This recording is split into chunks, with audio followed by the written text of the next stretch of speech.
আমি আমেরিকায় বক্তব্য করেছি, লন্ডনে বক্তব্য করেছি।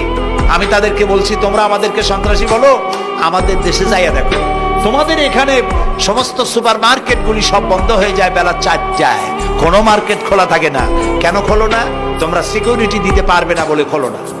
চুরি হবে, ডাকাতি হবে, লুটপাট হবে, এই জন্য বিকেলই সব বন্ধ হয়ে যায়, রাতে কোনো দোকান খোলা থাকে না। যাও তো আমাদের দেশে, আমাদের তো সন্ত্রাসী বলো, গরিব দেশ। আমাদের দেশের বাবুরহাটে, নরসিংদীর কাছে বাবুরহাট, যেটাকে এই দেশের ম্যানচেস্টার বলা হয়, সারা রাত কোটি কোটি শত কোটি টাকা কাপড় চোপড় বেচা কিনা হয়, পুলিশের গন্ধ খুঁজে পাওয়া যায় না, সারা রাত বেচা কিনা হয়। গ্রামের বাজারগুলি যায় দেখেন, আমাদের দেশে যশোরে, খুলনায়, উত্তরবঙ্গে রাত 2টা 2:30 পর্যন্ত বেচা কিনা হয়, ঠিক না? এই যে আমাদের দেশে আল্লাহর মেহেরবানি, এবার এই যে ঈদের সময় ঈদ আর পূজা একসাথে হইল, মুসলমান মেয়েরা হিন্দু মেয়েরা